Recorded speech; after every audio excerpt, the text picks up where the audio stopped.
ঘরের বউয়ের মতো আমার সাথে খেলাধুলা করতেছেন, হ্যাঁ, কিন্তু আমার অনেক শখ আছে তো এই কারণে। আপনি কোন সময় না কোন সময় কোথাও চলে যান, আমার একটা ফ্ল্যাট দিতে হবে বসুন্ধরাতে, হ্যাঁ। আর ব্যাংকে 50-60 লাখ টাকা দিলেই হবে। যাওয়ার আগে আমাকে এগুলো দিতে হবে। ঠিক আছে, সমস্যা নেই। বসুন্ধরাতে ফ্ল্যাট পাবো, কারণ 50 লাখ টাকাও পাবো। কারণ আমি কিন্তু আপনার বউর চাইতেও বেশি কিছু করি, খেলাধুলা করি, ঠিক না? হ্যাঁ, হ্যালো স্যার। হ্যাঁ জোনাকি। স্যার, স্যার আপনি বাসায় চলে গেছেন? হ্যাঁ, বাসায় চলে আসছি তো। তো যাওয়ার সময় আমার সঙ্গে দেখা করে গেলেন না, ডিউটিতে কাকে রাখতে হবে সেটাও তো আমাকে বললেন না। আরে জোনাকি, তুমি তোমার ইচ্ছা মতো যাকে ভালো লাগে ডিউটি দিয়ে চলে আসো। আচ্ছা, ইচ্ছা মতো তো সবকিছু করি, তারপরে আপনার বলার প্রয়োজন ছিল না কাকে রাখবো, কয়জনকে রাখবো? সমস্যা নেই। তুমি, আমি যা করি তুমি যা করো সবই তো কি। হ্যাঁ, তুমি আমার সেক্রেটারি। হ্যাঁ। আপনি আর কখন চলে গেছেন? এই তো কিছুক্ষণ আগে আসছে। তারপর ও, আমার ডেট, আমি 5টা বাজে চলে আসবো, হ্যাঁ, তারপরে চলে যাব। 5টা বাজে তো তুমি আমার এখানে চলে আসতেছ না? আমি আমার বাসায় চলে যাব, আপনারও ওখানে যাব না। কেন? তোমাকে না বলে আসলাম যে দুপুরে তোমার সাথে কি কথা হয়েছিল, জোনাকি? কথা হয়েছিল, আপনি বলছিলেন ডিউটি শেষ করে আমার বাসায় চলে আসবা, হুম, এটা বলছিলেন। হ্যাঁ, তাহলে তুমি আবার কথা ঘুরাচ্ছ কেন? আপনি যাওয়ার সময় আমার সঙ্গে দেখা করে যান নাই, সেই কারণে। দেখা করে আসি নাই সেই জন্যে। হ্যাঁ, এই জন্য যাবো না। আচ্ছা, তাল বাহানা বাদ দাও, তুমি আমার বাসায় চলে আসো, তোমার জন্য অনেক কিছু রেডি করে রাখছি। কি রেডি করছেন শুনে? প্রতিদিন যা রেডি করেন সেগুলো, না কোনো কিছু চেঞ্জ করছেন? না না, তুমি যেগুলো পছন্দ করো, আমি তো বিদেশি জিনিস। সবচেয়ে বেশি পছন্দ করি আপনাকে। আর হ্যাঁ, হালকা পানি খাইলেই হয়ে যায়, আর কিছু লাগে নাকি? তাই। হ্যাঁ, সবকিছু রেডি হুম। করা আছে তোমার জন্য। হুম। তুমি তো পানি ছাড়া তাই। চলতেই পারো না। আমার পানি অনেক প্রিয়। পানি না খেলে আমার কোনো কাজই হয় না, কোনো ফিলিংস আসে না। আর তুমি যেহেতু পানি পাগল, সেটা কি তোমার ফ্যামিলি, তোমার হাজবেন্ড জানে? না, আমার হাজবেন্ড জানে না তো।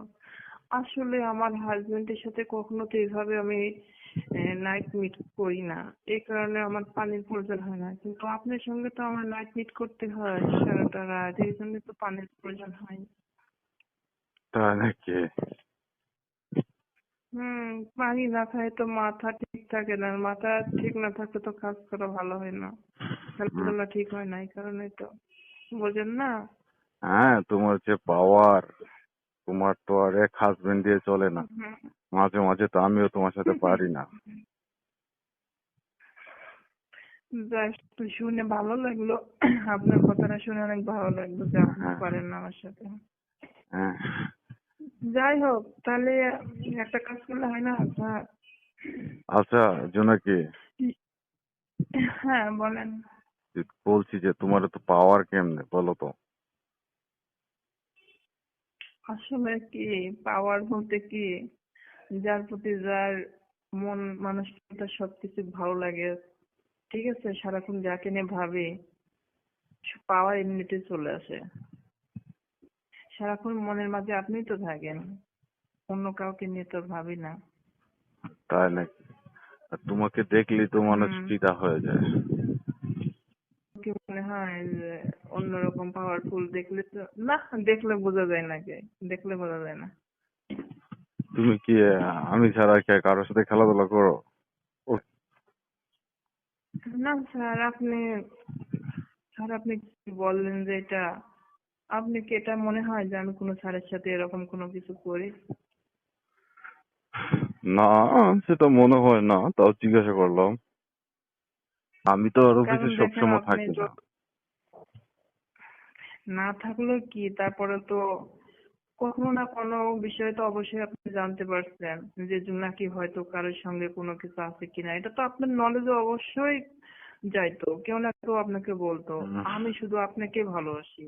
আমি যখন থেকে ওখানে চাকরি নিয়েছি তখন থেকে আপনার চোখে আমি পড়ে গেছি আর কি, আর আপনারও অনেক ভালো লাগছে। এই জন্য অন্য কোনো দিকে আমার কোনো নজর নেই। উম, আর ঠিক তোমাকে আছে। বেশি যে তোমাকে যে কক্সবাজার নিয়ে গেছিলাম হ্যাঁ, গত মাসে। হ্যাঁ, কক্সবাজার যাওয়ার বিষয়টা স্যার, ওখানে যে যে এত মজা মাস্তি হলো আমি কখনো ভাবতেই পারি নাই। আমি ভাবছিলাম কি ওইখানে কেমন একটা জায়গা, কি না কি হয়, সমুদ্র ঢেউ, ঘোরাঘুরি, গোসল, হাঁটা চলা, হাতে ভালো মতো খাওয়া দাওয়া, এইগুলোই মনে হয়, কিন্তু ওখানে যে সম্পূর্ণ পরিবর্তন আমি এটা কখনো ভাবতে পারি নাই। আহ কক্সবাজার তো তুমি যে পারফরমেন্স দেখাইলা, মনে হচ্ছে যে হুম, এখন তোমাকে আমি বিয়ে করিনি। একটা রাইট কথা বলছেন স্যার। আপনার সঙ্গে আমি যেভাবে খেলাধুলা করি না, অন্য আমার হাজবেন্ডের সাথে আসলে এটা আমার ভালো লাগে না। আমি চাচ্ছিলাম কি আপনাকে বিয়ে করে ফেলি, না, বিয়ে কারণ করা আমরা যাবে না। দুজনে। কেন স্যার? তুমি আছো যেভাবে আছো, তোমার সংসার আছে, তুমি সংসার নিয়ে থাকো না, ঠিক আছে? আর আমি তো, আমার তো বয়স কিন্তু শেষ, এখন রিটায়ারমেন্টের সময় চলে আসছে, যে কোনো সময় অবসরে চলে যাব, ঠিক আছে? আর তোমাদের তো মাত্র 25-26 বয়স, এই বয়সে একটা বুড়ো লোকের সাথে বিয়ে করে আর কি করবা? প্রেম, ভালোবাসা, ভালো লাগা, এগুলো তো মনে করেন বয়সে কিছু হয় না। এগুলো বয়স দিয়ে কি হয় বলেন? হম। আপনি তো পাওয়ারফুল কম না, আপনার জন্য তো মনে হয় আমিই পারফেক্ট, আর আমার জন্য আপনি পারফেক্ট। না, আপনার বউ কেমন সমস্যা খেলাধুলা করে? হুম। নেই। ও পারে মোটামুটি, অত আর আমার কাছে থাকে না, অত দেশের বাইরে থাকে, সেটা তো তুমি জানো না। হ্যাঁ, তারপরেও যখন আমার মতো বয়স ছিল, বাচ্চা কাচ্চা হয়েছে তখন। ও ফরিদপুর শুধু শুধু বাড়ি করে রাখছে, এখন এখানে চলে যাব, দেশের বাইরে চলে যাব আমি রিটায়ারমেন্ট হওয়ার পর, তোমাদের বাবির হুম, কাছেই চলে যাব। তখন তো তোমরা দেশেই থাকবা, আমাদের মতো আর কত বীর পুরুষ পায় বা আনন্দ ফুর্তি খেলাধুলা সকল কিছুই তো করতে পারবা।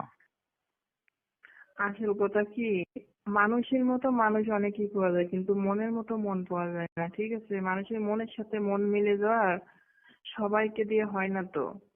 সবার সঙ্গে তো সবার মন মিলানো যায় না। যাই হোক, ওইসব কথা থাক।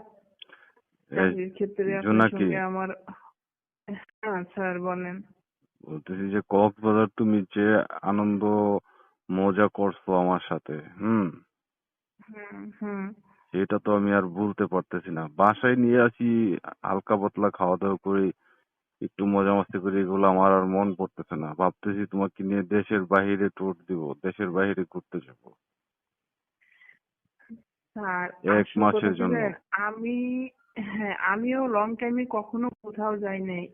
কক্সবাজার যাওয়ার পরে আমার এমন একটা অনুভূতি ছিল, কিন্তু আমি যা কিছু ভাবছি তার চাইতে বেশি কিছু পেয়েছি। আমি কখনো ভাবতেই পারি না যে এত কিছু পাইতো। আমার অনেক ভালো লাগছে, মানে A to Z, তো বলে বোঝানো যাবে না। হুম, তারপরে লং টাইম যদি অন্য কোথাও যেতে হয় আমি সেখানে যাব, আমার অনেক ভালো লাগে বাইরে ঘোরাফেরা। হুম। ঠিক আছে, আমার হাজবেন্ডও এগুলো বেশি পছন্দ করে না, বুঝছেন? ঘোরাফেরাটা বেশি পছন্দ করে না। চলো, চাকরি করে এটাই বেশি পছন্দ করে না, তারপরেও মনে করেন একটু সমস্যার তোমাকে কারণে যে আমি চাকরিটা করি। ফ্ল্যাট কিনে দিলাম, হ্যাঁ, তো ওই ফ্ল্যাট হ্যাঁ কি স্যার। তোমার হাজবেন্ড জানে নাই যে ফ্ল্যাট তুমি কিনছো? হ্যাঁ জানে, আমি বলছি ওটা কিস্তির উপর টাকা নিয়ে ফেলার কিনা, এইটা বলছি আমি, কিন্তু অ্যাকচুয়ালি কি আপনি দিয়েছেন সেটা তো বলি নাই। তাই? ওটা কি বলা যায় বলেন? হুম। হ্যাঁ। ও শুনো, ওই যে ইয়ার থেকে যে একটা অ্যামাউন্ট আসার কথা, যে ফরিদে যে তোমাকে টাকা দেওয়ার কথা ছিল, টাকাটা পাইছো? ও, স্যার উনি তো টাকা দিতে আসে নাই। আমি তো ওনাকে ফোন দিই নাই, আপনি একটু ফোন দিয়ে দেখেন। ওনার 5টার আগে টাকা এখানে পৌঁছানোর কথা ছিল, কিন্তু উনি টাকা দেয় নাই, এখানে আসে নাই, বাট কোনো ফোনও দেয় নাই কোনো। আপনি এ, একটু জানিয়ে দেখেন এখন তো বিষয়টা। 4:30 হ্যাঁ, বাজে। হ্যাঁ, এখন আধা ঘন্টা সময়, আধা ঘন্টা, আমি তো 10 মিনিট আগে বের হয়ে যাবো, দেখি এর ভিতর আসে কিনা। হ্যাঁ, আচ্ছা, আমি ফরিদের সাথে কথা বলতেছি, যদি টাকাগুলো দেয় তুমি হুম। আমার অ্যাকাউন্টে ট্রান্সফার করে দিও। হ্যাঁ, ট্রান্সফার করে দিয়ে তারপরে আসবে কিন্তু, বুঝছো? না স্যার, আমি ছুটির পর আমি ওখানে যেতে পারবো না। আমি সরাসরি টাকাটা নিয়ে তাহলে আপনার বাসায় চলে আসবো, যদি টাকা দিয়ে যায় ফরিদ। তুমি বাসায় চলে আসলে আগামীকালকে তো আবার শুক্রবার, তাহলে টাকা এটা আমি ও অ্যাকাউন্টে ট্রান্সফার করবো কবে? সেটা আপনার দায়িত্ব, ওটা তো আমার দায়িত্ব না। আপনি কি ভাবছেন যে ওই টাকাটা আমি নিয়ে নিবো, তাই ভাবছেন? নিবো না তো। আরে আপনার তুমি কাছে টাকা পৌঁছে দিয়ে চাইলে আমি বাসায়। তুমি টাকা চাইলে কি 20 লাখ টাকা? তুমি টাকা চাইলে আমি আমার সবকিছু তোমাকে দিয়ে দিব। তুমি আমাকে যে আনন্দ ফুর্তি যে মজা মাস্তিতে রাখছো, তুমি চাইলে তোমাকে আমি দেবো না? তোমাকে ফ্ল্যাট কিনে দিলাম আমি 1.5 কোটি টাকা দিয়ে। বিলাস কিনে দিয়েছেন, ঠিক আছে। আমি বাড়ির থেকে আসার পরে আপনার কাছে আরেকটা জিনিস নিব, ওটা অনেক টাকা, অনেক টাকা লাগবে। ঠিক ঠিক আছে। আছে, আগে বাহিরে যাই, বাহিরে যেয়ে তোমার সাথে উম খেলাধুলা করি, তারপর তুমি যা চাইবা তারপরে সবে পাবা। হ্যাঁ, পারফরমেন্সটা কেমন, যেমন কক্সবাজার পাইছেন না, ওরকমই পাইবেন, কিছু কম হবে না। হ্যাঁ, ঠিক আছে। তোমার পারফরমেন্সে তো আমি পাগল। না, আমার সাথে যেরকম পারফরমেন্স দেখাও, তোমার হাজবেন্ডের সাথেও কি ওরকম পারফরমেন্স দেখাও নাকি? আসলে কি, ওই যে বললাম না, লং টাইম আর শর্ট টাইম। শর্ট টাইমে তো অত কিছু দেখানো যায় না। ওই যে পানি লাগবে, পানি